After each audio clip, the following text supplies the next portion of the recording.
y ya vamos a darle también paso a nuestro invitado para ir hablando, ir dialogando y por supuesto para ir debatiendo acerca de esas condiciones y esa crisis, la lucha y las proyecciones que tenemos en nuestro país acerca o como en este factor laboral. Y bueno, nuestro invitado el día de hoy es Fabio Arias Giral. Fabio Arias, él es fiscal nacional de la CUT Colombia. Entonces aquí le vamos a dar la bienvenida al doctor Fabio Arias y pues agradecerle también de antemano que nos pueda o que nos haya brindado este espacio el día de hoy para dar un poquito de desarrollo, como ya lo decíamos, un poquito de debate a este tema que aqueja, yo diría gravemente, a nuestro país. Doctor Fabio Arias, tenga usted muy buenos días y bienvenido al Solidario. Paula y Miguel, muy amables por la invitación. Buenos días para todos y todas, para todas las personas que nos están escuchando. Y obviamente, muchísimas gracias a Contradecum por la invitación y al Solidario para poder compartir con ustedes algunas expresiones que de la Central Unitaria de Trabajadores tenemos respecto a este gobierno. Bueno, doctor Fabio, muchísimas gracias. Y bueno, empecemos porque aquí hay bastantes preguntas de nuestros seguidores y muchísimo tema por trabajar. Doctor Fabio, ¿por qué se celebra el Día del Trabajo? Recordemos, ¿por qué celebrar el Día del Trabajo? Y por supuesto también, ¿por qué un 1 de mayo?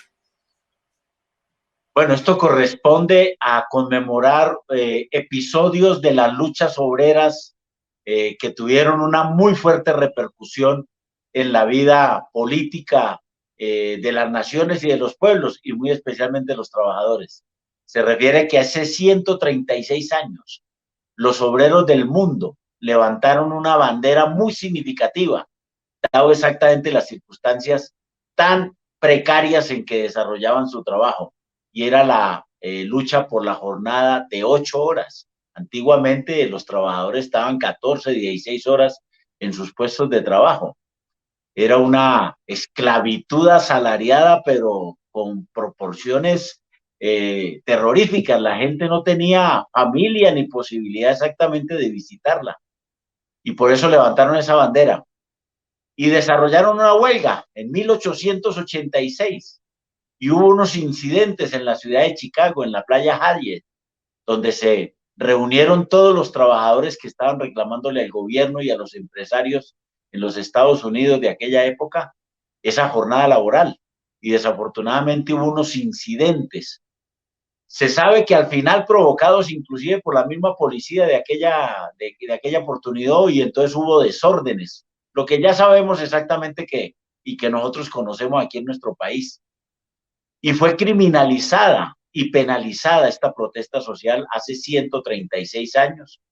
Y 5 de los dirigentes más connotados de esa movilización en Chicago fueron tratados como delincuentes por haber levantado la bandera de 8 horas y terminaron exactamente siendo penalizados, criminalizados por las autoridades de ese país, y 5 de ellos fueron ahorcados. Les dieron pena de muerte por protestar, por hacer huelga y por luchar por las 8 horas. Por eso entonces, desde ese momento, seguimos celebrando y conmemorando en todo el mundo el Día Internacional de la Clase Trabajadora, para decir exactamente que tenemos unos derechos y unos intereses en una circunstancia en la cual desafortunadamente empresarios y gobiernos hoy neoliberales quieren seguir precarizando aún más nuestra situación.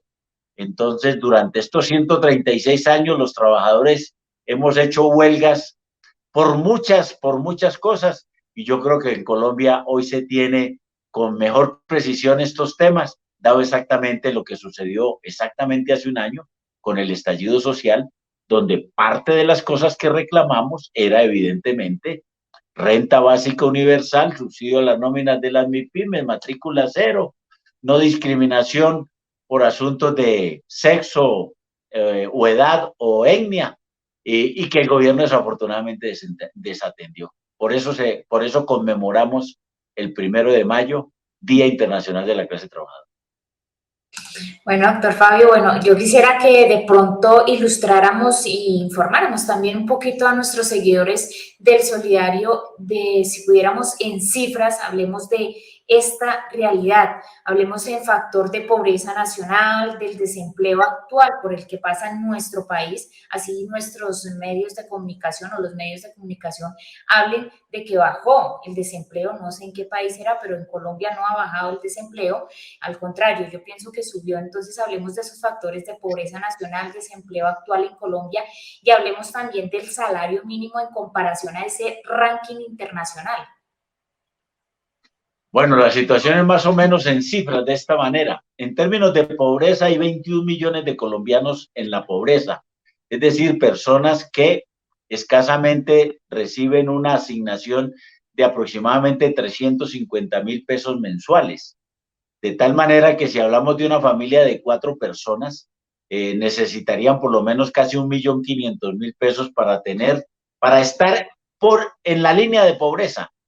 Y ya de antemano, entonces uno puede decirlo del salario mínimo. En Colombia el salario mínimo es de 1.000.000. De tal manera que si en una familia solamente trabaja una persona, es evidente que es imposible atender las necesidades básicas de esa familia. Y por eso decimos que en nuestro país el salario mínimo es muy bajo. En otras latitudes los salarios son significativamente mucho más altos. En Europa el salario mínimo está alrededor de 1.000 euros, que son nada más y nada menos que 4.500.000 pesos. Y con eso, pues también hay que decir que la vida es mucho más costosa que la nuestra, también es cierto, pero proporcionalmente esos 1.000 euros les alcanza a ellos mucho más de lo que evidentemente nos alcanza a nosotros el 1.000.000 de pesos. Entonces, proporcionalmente, digamos que es una cifra muy precaria, y si lo miramos en líneas de pobreza, inmediatamente vemos de que con eso no se logra sobrevivir en Colombia. El tema del desempleo, pues evidentemente seguimos teniendo una cifra todavía superior a lo que teníamos antes de la pandemia.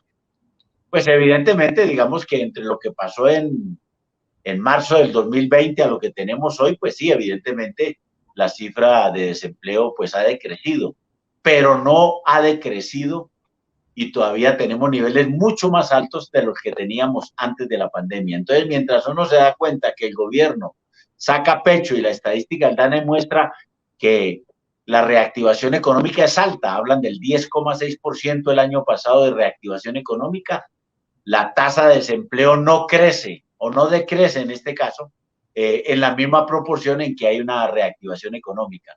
Es decir, le sigue yendo bien a los mega ricos, y a los que tienen ingresos de pobres y vulnerables, pues no nos sigue yendo tan bien. Y el punto clave del desempleo, lo que más ha crecido en Colombia es la informalidad. Es decir, la gente ha obtenido empleo, sí, pero empleo informal, es decir, un empleo absolutamente improductivo. Es el empleo del rebusque, el empleo de la calle, el empleo evidentemente que no genera los recursos suficientes para que la gente atienda las necesidades básicas de su familia. El 50% de la población en Colombia que está en estos empleos informales gana menos de un salario mínimo. Y entonces a uno ya ahí se da cuenta por qué la gente, pues bueno, explícalo el estallido social, entre otras muchas cosas, pero muestra evidentemente que la gente sigue muy inconforme con este tipo de gobierno. Así es, doctor Fabio. Bueno, aquí Miguelito también ya tiene más preguntas para nuestro invitado acerca de esta situación y del desempleo, prácticamente lo que está uno de los puntos álgidos en nuestro país. Miguelito, tenemos más preguntas.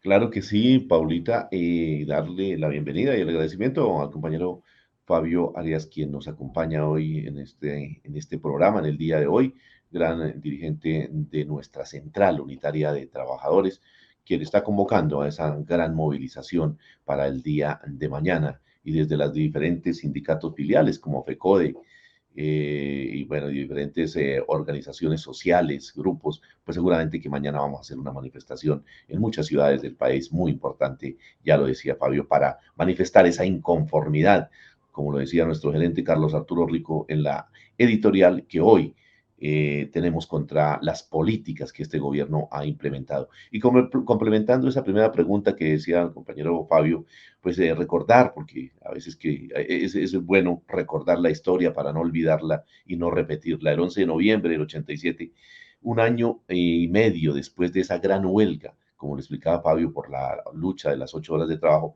pues fueron ahorcados, usted lo decía, y las personas que ahorcaron los mártires de Chicago, como se conocen, fueron, y recordar estos nombres, August Spies, Albert Parson, Adolf Fischer, George Engel, Louis Link se había suicidado el día anterior, y la pena para Samuel Fieldman y Michel Chufat fue conmutada por cadena perpetua, mientras que Oscar Neff fue condenado a 15 años de trabajos forzados. La injusta condena en la que no se comprobaron los cargos conmovió al mundo. Sí, después de haber sido colgados, la indignación mundial pues no pudo contenerse y por eso tenemos que recordar y estar ahí también aportando a esta lucha social el 1 de mayo, una lucha que a la clase trabajadora pues no tenemos por qué olvidar. Pero bueno, ya mirando las cifras de lo que estaba diciendo el compañero Fabio y la situación hoy, muchas de las cosas que se viven en nuestra realidad del país, nada diferente a lo que sucedió en esa época, porque hoy pareciera que estuviéramos mirando una situación en otro contexto, pero muy parecidas. Quisiéramos preguntarle, Fabio, ¿es congruente que se estimule esa matrícula cero y que por otro lado el desempleo, como usted lo acaba de decir, profesional, no es una verdadera tragedia en nuestro país? Bueno, el problema grande en Colombia, además del desempleo que genera que las familias tengan pocos ingresos, es evidentemente los ingresos tan bajos que tiene la población trabajadora. En Colombia, el 92% de la población gana menos de 4 salarios mínimos, es decir, menos de 4 millones de pesos. Y el 82% gana menos de 2 salarios mínimos. Y ya expliqué que el 50% gana menos de un salario mínimo. De tal manera que nosotros nos vemos siempre abocados a una situación de que los que tienen empleo tienen comparativamente muy bajos ingresos de acuerdo al esfuerzo que tienen que determinar para ese trabajo. Entonces, somos una sociedad en la cual, por esta circunstancia, cada vez hay mayores desigualdades. El problema del mundo, el problema del planeta, el problema de las circunstancias en las cuales se debate la inmensa mayoría de la población, es un problema de grandes desigualdades, ¿sí? Esto, pues, ha sido estudiado por académicos muy importantes. Piketty, Thomas Piketty, que ha sido un economista francés muy renombrado en los últimos 10 años, ha sido una persona que le ha dedicado todos sus estudios a estudiar el tema de la desigualdad. Y en Colombia, obviamente, que ese es el mayor problema que tenemos, que unos pocos siguen, obviamente, acumulando y acumulando, vaya el diablo a saber para qué, porque al final todos nos vamos de este mundo de la misma manera, pero siguen acumulando y acumulando grandes fortunas y grandes riquezas. Y la población en general cada vez se ve menos atendida por las necesidades básicas que requiere. Y el Estado, que sería un mecanismo por el cual esa desigualdad podría exactamente, por lo menos, restringirse un poco, pues no cumple ese papel frente a las necesidades y las circunstancias de la sociedad. El Estado tiene que cumplir temas como el de la educación y el de la salud para que evidentemente esas grandes desigualdades no terminen por evidentemente al final pues de esperar que la gente se vaya muriendo por falta de atención de cualquiera de las necesidades básicas como es la alimentación y la salud, por lo menos en términos inmediatos. Colombia vive hoy un problema grave de hambre, lo dijo la FAO. El gobierno salió a decir que eso no era cierto, pero las estadísticas, especialmente las que sacó el DANE, muestran que evidentemente cada vez una población muy alta, el DANE habla de que por lo menos 3,5 millones de colombianos solamente tienen una comida al día. Y eso ya empieza entonces a mostrar de que hay graves circunstancias de hambre en Colombia. Y sobre el tema de los profesionales, el mayor problema de los profesionales en Colombia, que terminan exactamente con muchos títulos también, porque hoy toca tener cada vez mayores títulos para medianamente poder sobrevivir, pues terminan pagándoles salarios muy cercanos al mínimo. Un profesional de cualquiera de las áreas, especialmente, digamos, de la salud, para hablar de una que todos más o menos conocemos, un bacteriólogo, un microbiólogo, de los que tradicionalmente salen recién graduados, escasamente le pagan un poco más del salario mínimo y en condiciones inclusive muy precarias de su relación laboral, o por contratos de prestación de servicios, o inclusive simple y llanamente reconociéndole solamente las mínimas condiciones pues, de la actividad. Entonces, el sector profesional de Colombia también tiene muchas, pero muchas circunstancias en las cuales su actividad de trabajo es muy precaria. Cada vez, bueno, y no nos pongamos a hablar exactamente de los profesionales que van y adquieren un crédito en el ICETEX, con todo este problema exactamente que hoy se ha desarrollado y que en términos exactamente de eso de la matrícula cero, cada vez se va volviendo una necesidad y una circunstancia muy positiva, especialmente en las luchas que han desarrollado los estudiantes para que esa situación desaparezca. Es decir, terminan trabajando y cuando salen a trabajar no paran exactamente de pagar los créditos con los cuales trabajaron y se vuelve un círculo vicioso entonces en el cual no hay la posibilidad de ascender en términos de los ingresos como persona y como familia. Bueno, entonces esto también, pues, políticas derivadas también del modelo económico que desafortunadamente tenemos en nuestro país, donde se privilegia, como Fabio lo destaca, el tema del sector financiero, que en esta pandemia obtuvieron ganancias, mientras muchos colombianos murieron fue de hambre.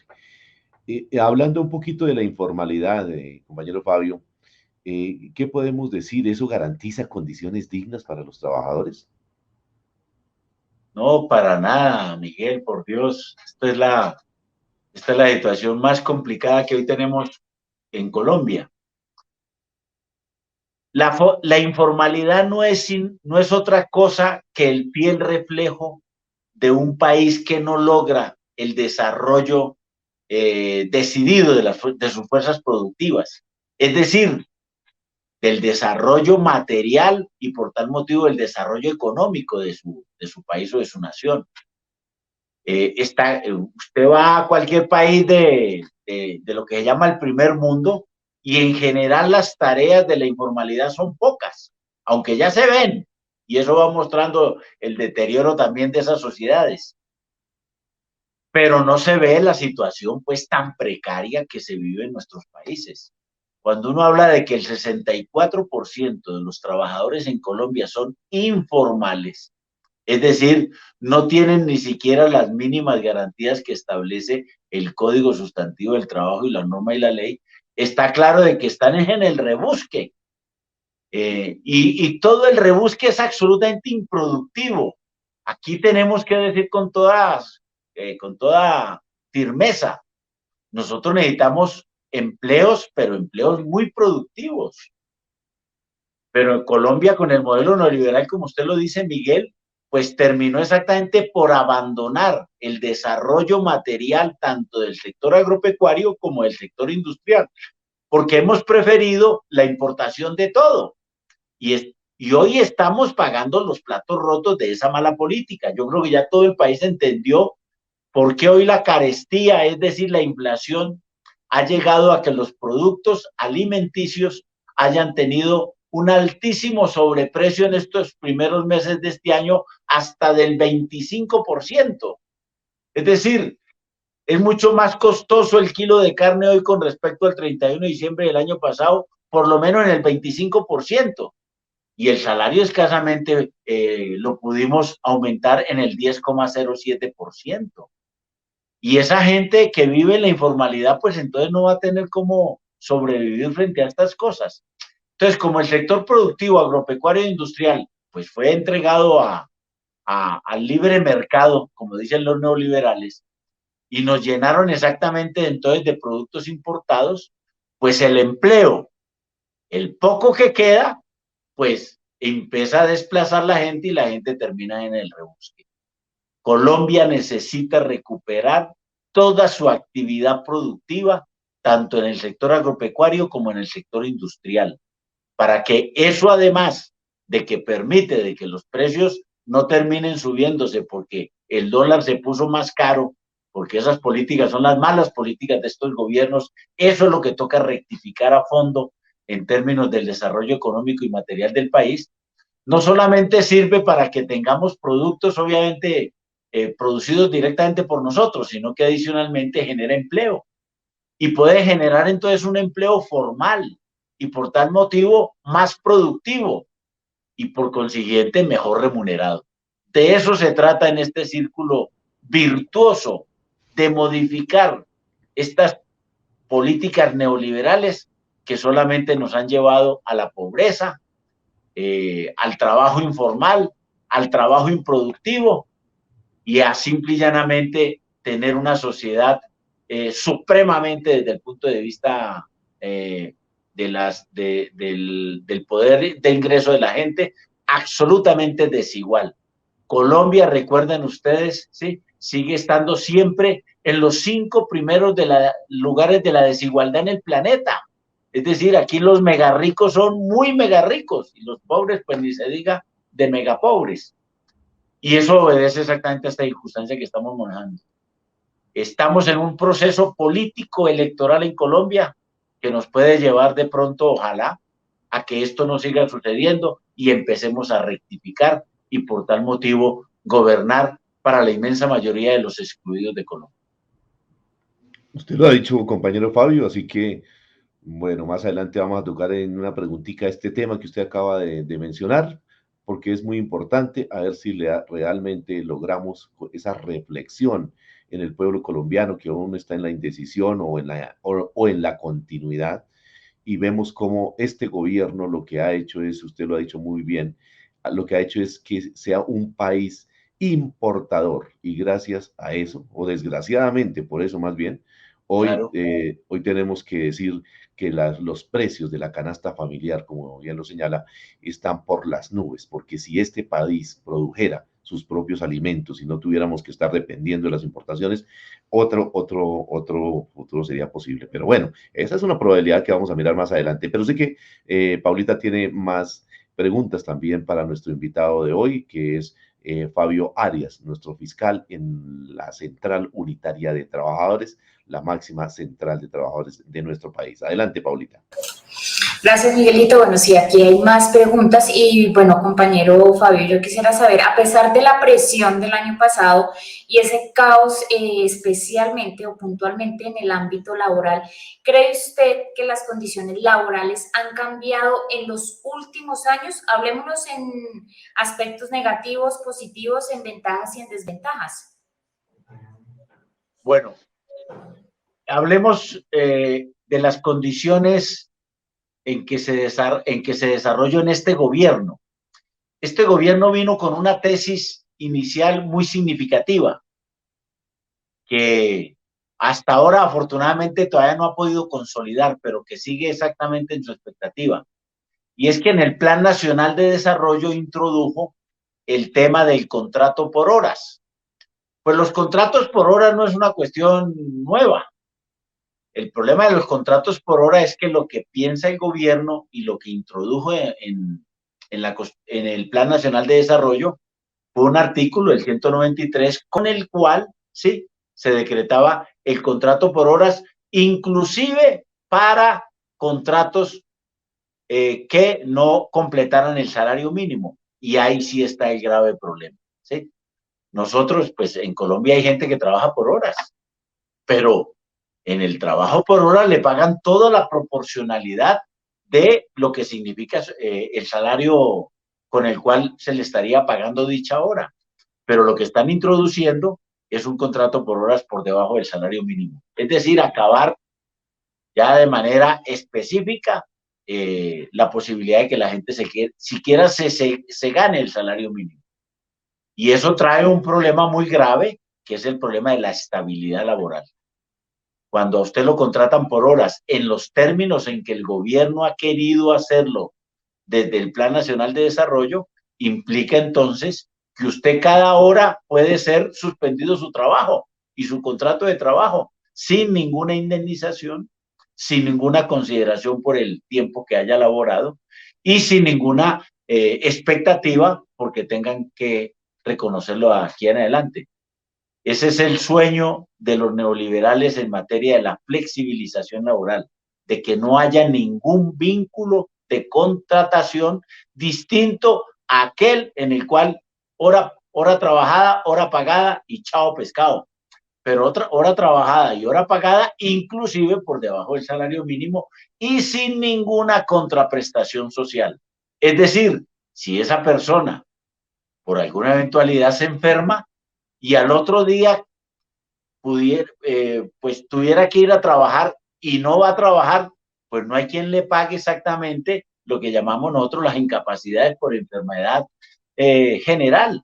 Entonces que, por ejemplo, tuvo una fiebre muy alta y se le desarrolló, por poner un ejemplo, una gripa muy brava.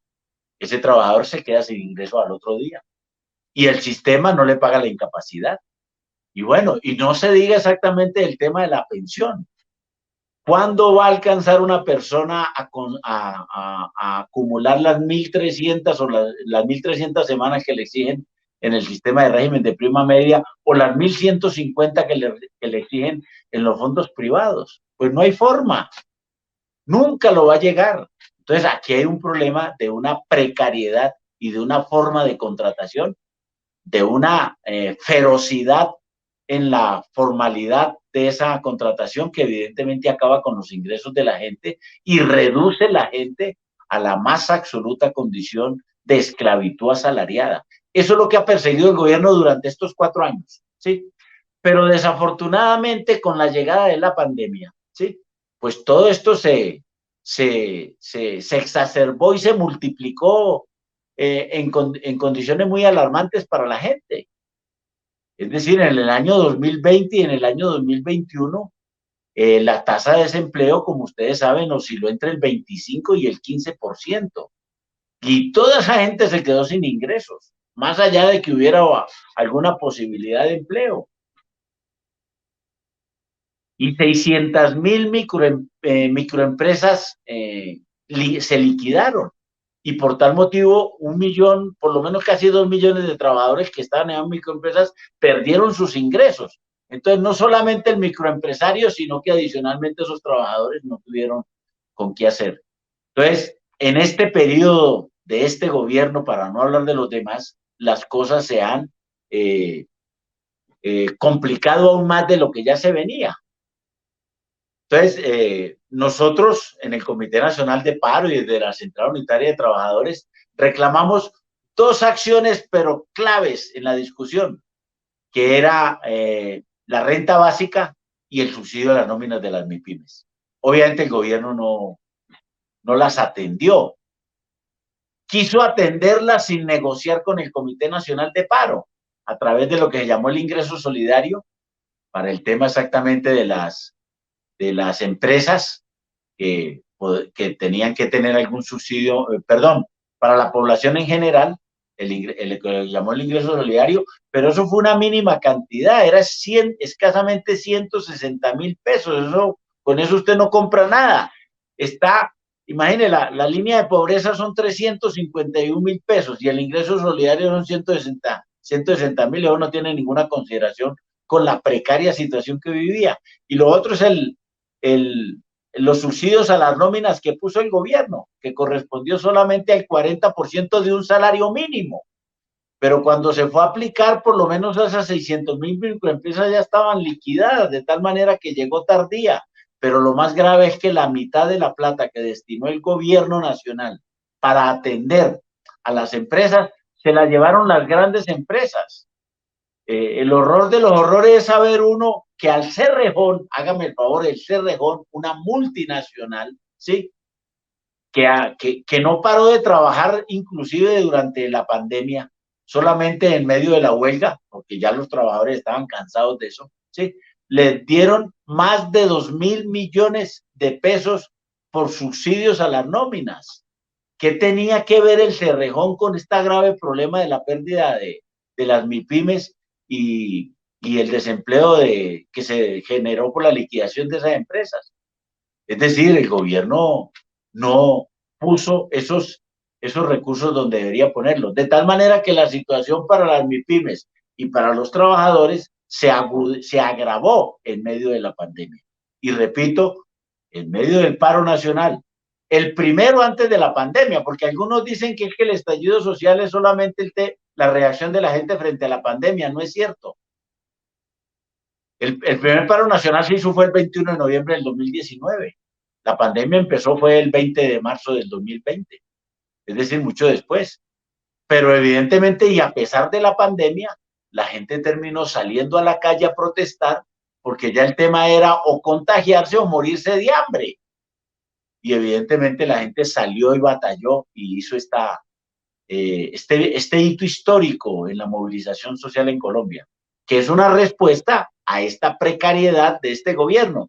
Entonces, si usted me dice, ¿cuáles son los aspectos más negativos? Todos estos. ¿Cuál es el aspecto positivo? El único aspecto positivo que tiene la pandemia es de que cuando pensábamos exactamente que la virtualidad era una cuestión que se estaba imponiendo, se iba a imponer de una manera o de otra, y habían estudios y análisis, el planeta entero se convirtió en el primer laboratorio de carácter extendido a toda la población de cómo se debería trabajar en términos de la virtualidad. Y demostró exactamente de que muchos trabajos se pueden hacer en medio de la virtualidad. Pero entonces aquí viene el aspecto negativo, ¿sí? Es evidente que la virtualidad es un elemento positivo para hacer muchas actividades, inclusive estas que estamos haciendo hoy. Antes lo que hacía en esta oportunidad era única y exclusivamente por radio, pero hoy ya vemos exactamente que se pueden hacer en cualquier momento y en cualquier circunstancia, pero adicionalmente se puede elaborar a través de la virtualidad.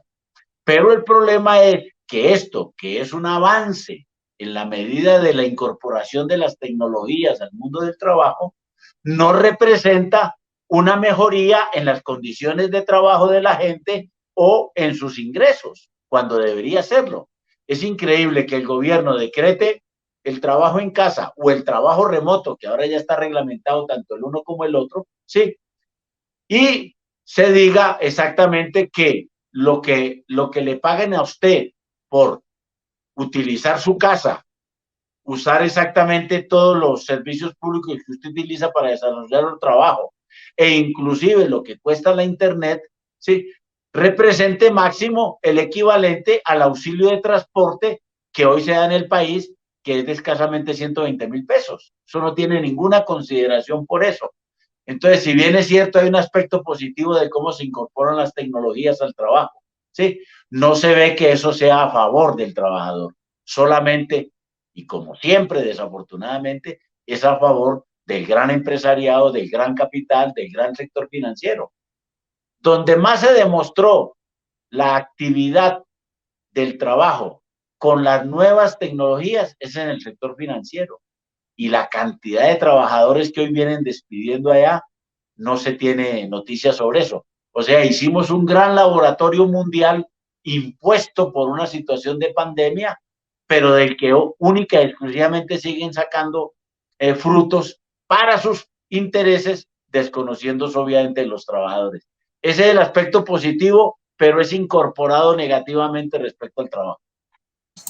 Así es, compañero Fabio. Bueno, bastante precario el panorama que nos toca vivir en nuestro país. Yo le voy a pedir aquí a mi compañero Fabio y a todos nuestros seguidores unos segunditos para hacer una pequeña pausa, pero ya regresamos con más tema. Vamos a ver cuál es ese papel de los sindicatos, qué está pasando en el sector campesino, vamos a hacer esa evaluación a este gobierno actual que tenemos, pero esto va a ser después de una pequeña pausa institucional. A nuestro invitado no se mueva porque ya regresamos con más tema, con más debate, y a nuestros seguidores, por supuesto, que sigan ahí conectados con la mejor información. Ya regresamos. El himno de los trabajadores, la Internacional Socialista. Bueno, este es el tema que recoge, como bien lo sabemos, los trabajadores de este país. Ese símbolo musical, llamémoslo así, que nos identifica como trabajadores y que seguramente mañana se escuchará en más de unas de las manifestaciones, de las movilizaciones pacíficas, eso sí, como siempre lo hemos orientado, que se darán a nivel nacional. Antes de que Paulita continúe con estas preguntas que tiene, quisiéramos aquí preguntarle, compañero Fabio, frente a las movilizaciones que se van a desarrollar mañana, digamos en concreto, por decir algo, aquí en la capital de la República, ¿qué se tiene planeado? Porque después se nos pasa y es muy importante para todas las personas que vamos a asistir a estas movilizaciones. Bueno, cordial invitación para que todos los trabajadores y las trabajadoras y sectores de la población también que acompañan a los trabajadores en este día del 1 de mayo, para que salgamos a movilizarnos de manera muy masiva y muy pacífica. Ese es el aspecto principal de la movilización mañana. Con absoluta seguridad que mucha gente va a salir a movilizarse, expresando su respaldo o no a determinadas candidaturas presidenciales, porque este 1 de mayo se desarrolla en medio de una fuerte y polarizante campaña política por la presidencia de la República. En Bogotá, la movilización sale desde el Parque Nacional a las 9 de la mañana hacia la Plaza de Bolívar, y esperamos pues que sea muy masiva, pero también muy pacífica. No vamos a aceptar de que algunos pocos pues terminen exactamente o quebrando una vitrina o rompiendo un cajero electrónico. A eso no le jalamos. Esos son aspectos que distorsionan absolutamente la movilización social, pero obviamente que llamamos a la Policía Nacional para que no esté provocando e incitando a los manifestantes y terminemos en unos desórdenes que nosotros no queremos, o adicionalmente a que la policía no se infiltre dentro de la movilización para que ellos terminen generando la incitación que los otros ya uniformados puedan realizar. A eso no le jalamos y los invitamos para eso. Y esta movilización pues va a ser en todo el país y aspiramos a que sea no solamente en las capitales, sino en todas las ciudades intermedias, para que no solamente conmemoremos el 1 de mayo, sino que también se realiza este 1 de mayo en medio del primer aniversario del estallido social, de tal manera que tenemos varias motivaciones para eso. En Bogotá van a haber movilizaciones y concentraciones en varias de las localidades. Tenemos información de que en Usme, en el 20 de julio, en Bosa, en Ciudad Bolívar, en Kennedy, van a haber expresiones y concentraciones de poblaciones jóvenes especialmente, para ellos mostrar allí su descontento con la actual situación del país. Así es, compañero Fabio. Bueno, gracias por esa invitación y como ya sabemos, mañana a esas movilizaciones pacíficamente. Bueno, compañero Fabio, yo aquí tengo una pregunta y mis seguidores también, los que están conectados a través de nuestras redes sociales, y queremos saber cuál es el papel de los sindicatos en la reivindicación de los derechos de los trabajadores en nuestro país. Bueno, el sindicato nace como un mecanismo de reacción frente a la sobreexplotación a la que son sometidos por parte de los empresarios en general. Así nació el sindicalismo, como un acto de resistencia, y ha venido obviamente avanzando en esa cuestión de resistencia para buscar cómo mejora sus condiciones de trabajo. Entre otros, pues la jornada laboral es una sustancial de ellas, pero adicionalmente cómo mejora los ingresos para poder evidentemente tener cómo atender en mejores condiciones su familia. Pero adicionalmente el sindicalismo también se mete en la lucha política, porque al final se da cuenta que por más exactamente que haga actividades tendientes a mejorar sus condiciones y sus ingresos, hay problemas que los resuelve es el Estado en general, como es el tema de la salud, la educación, la vivienda, la recreación. Esos son aspectos sustanciales que si bien es cierto, pueden mejorarse un poco para algunos sectores de trabajadores, los trabajadores en su conjunto saben que tienen que tener una respuesta general y esa respuesta la tiene en términos del mismo del Estado, es decir, a través de los gobiernos que se vayan dando a lo largo y ancho de la historia. Entonces, el sindicalismo es para eso, para mejorar las condiciones, salvaguardar unos derechos, porque a medida exactamente que las luchas crecen, pueden establecerse mejores derechos. Esa es la jornada laboral de 8 horas, que es lo del 1 de mayo, pues muestra que a través de esa reivindicación hemos podido ir ganando otras. Hoy en el mundo la jornada laboral de 8 horas inclusive ya está muy cuestionada. En Europa ya solamente trabajan máximo 32 horas. Y eso es una situación que en Colombia todavía estamos lejos de alcanzar, pero que será una reivindicación que tendremos que tener cada vez más significativa. Ese es el papel sustancial de los sindicatos, salvaguardar los derechos y mejorar sus condiciones y obviamente defender sus intereses frente a los intereses del gran capital que cada vez quiere mayores ganancias y obviamente que nosotros tenemos que buscar cómo eso no se da y obtenemos una mejor condición salarial. Compañero Fabio, ¿qué pasa con el sector campesino rezagado y olvidado, siendo uno de los más afectados por la violencia de este país? ¿Cree usted que este tipo de trabajadores de la tierra son víctimas del olvido de las políticas públicas?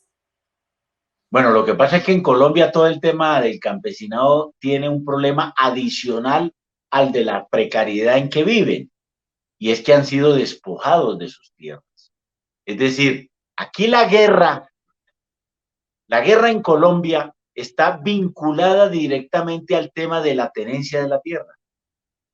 Cada vez hay unos pocos que tienen cada vez más tierras y eso uno lo ve. El 1% de la población colombiana tiene el 50% de las tierras que podrían ser productivas, que serían posibles para condicionarse para la producción de lo que ya dijimos, alimentos a la lata, que por el tema de la importación de alimentos, el libre mercado nos ha dejado en una situación muy precaria.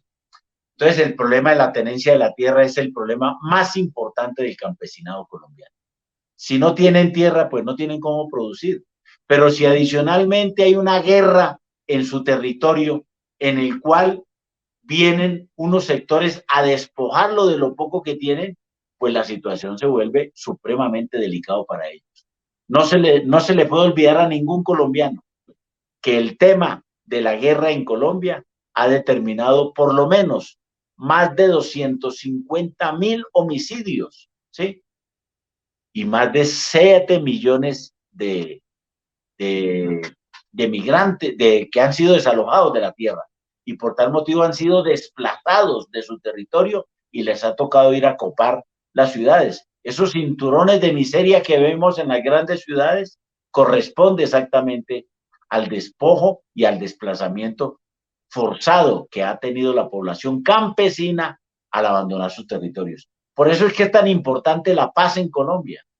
Por eso Duque fue aquí a hacer triza los acuerdos de paz, porque no le sirve al sector ese terrateniente vinculado obviamente al paramilitarismo y al desplazamiento, porque evidentemente son los sectores que ellos defienden, pero a Colombia sí le sirve que todo ese sector que se vino para la ciudad regrese al campo, pero para eso tiene que tener el acceso a la tierra, y este es uno de los componentes claves en la discusión que ha habido en las campañas presidenciales. ¿Es si vamos a seguir haciendo trizas de los acuerdos de paz o definitivamente se van a cumplir? Y uno de los puntos, el primer punto del acuerdo de paz es exactamente el problema de la tierra, de hacer una redistribución de ella para que evidentemente todos esos baldíos improductivos que hay hoy de una cantidad de gente que se ha hecho, además de mala manera de la tierra, se le pueda regresar sus verdaderos dueños.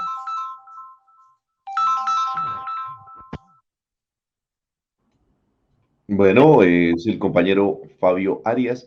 nuestro fiscal de la Central Unitaria de Trabajadores, en el día de hoy invitado especial. Y bueno, no podemos finalizar este programa sin formular la siguiente pregunta, porque es muy importante y usted lo ha señalado.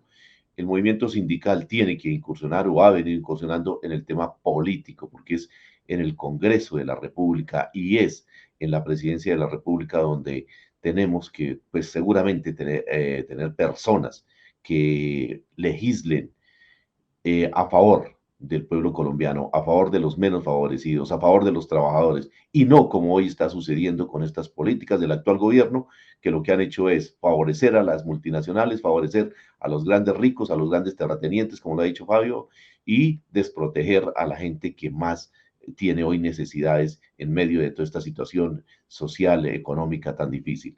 Así que, compañero Fabio, en el panorama político y de esta contienda presidencial, ¿cuál es el candidato a la presidencia que promete una mejoría sustancial en el ámbito laboral?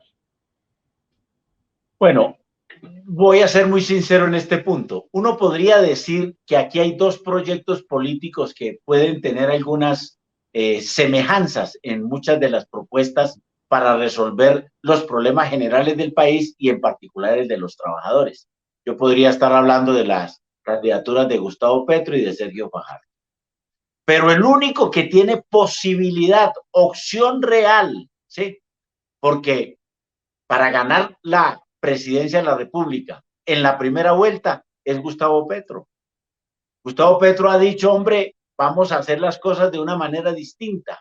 Hay un pacto por el trabajo, así lo llama él en su programa, que evidentemente reivindica el trabajo como la fuente de riqueza. Y esa ya es una definición política, especialmente frente a las demás candidaturas. De tal manera que lo que habría que decir aquí es que la mayoría de los trabajadores hoy en Colombia tienen la mayor simpatía y han expresado su decisión de respaldar la candidatura de Gustavo Petro. En ese sentido, incluso habría que decirle a la candidatura de Sergio Fajardo que dada la circunstancia que hoy tenemos, inclusive por aquella decisión de que el Partido Liberal va a respaldar a Fico Gutiérrez, el candidato del uribismo, el candidato exactamente de Duque, deberíamos hacer un gran esfuerzo para que esas dos candidaturas hagan un acuerdo programático y la candidatura de Sergio Fajardo termine exactamente respaldando a Gustavo Petro. Con eso aseguraríamos ganar en la primera vuelta. No estamos ante cosas de segundo orden, estamos ante cosas de las definiciones entre la vida, la paz, la democracia y una mejora en las condiciones sociales de la gente. ¿Por qué ser renuentes a ese llamado de la población, que lo ha hecho en el estallido social, que lo expresó de muy buena manera el 13 de marzo en las elecciones al Congreso de la República y que mejoró la correlación de fuerza para las fuerzas alternativas en el país y poder rematar esto el próximo 29 de mayo en la primera vuelta, eligiendo a Gustavo Petro a la presidencia y a Francia Márquez a la vicepresidencia? Mañana, Día Internacional de los Trabajadores, es una excelente oportunidad para que expresemos esta voluntad y este ánimo que tenemos los trabajadores. Bueno, ese compañero Fabio Arias, muy importante este mensaje que nos ha dejado, totalmente de acuerdo. Y bueno, agradecerle, pues se nos acabó aquí ya el tiempo por esta importante entrevista que nos ha concedido y por sus aportes que ha dejado frente a este tema que hemos traído en el día de hoy, a propósito de la conmemoración del Día Internacional del Trabajador, más que del trabajo, Día Internacional del Trabajador, 1 de mayo, todos ya cordialmente invitados a movilizarnos de manera pacífica el día de mañana en su ciudad, aquí en Bogotá, ya lo decía el compañero Fabio, desde el Parque Nacional hasta la Plaza de Bolívar, 9 de la mañana. Entonces es la cita con todos los trabajadores, los que nos consideramos trabajadores, ahí estaremos apoyando estas causas sindicales. Muchísimas gracias, compañero Fabio Arias, por entrevista que nos ha dado en el día de hoy y desearle pues lo mejor de lo mejor en el día de hoy y un feliz resto de semana para usted. Excelente. Muy amable a usted, Miguel, y a usted, Paula, y muy amable, obviamente, a Contradecún y su programa El Solidario, y nos vemos mañana en la calle nuevamente. Buen día para todos y todas. Muchas gracias, así será, y bueno, Paulita, se nos acabó el tiempo. Así es, Miguelito, se nos acaba el tiempo. A todos nuestros seguidores, muchísimas gracias por habernos acompañado el día de hoy. Recuerden que tenemos una cita el próximo sábado. Que tengan todos un feliz fin de semana y como siempre les recuerdo, hay que seguirnos cuidando. Feliz fin de semana.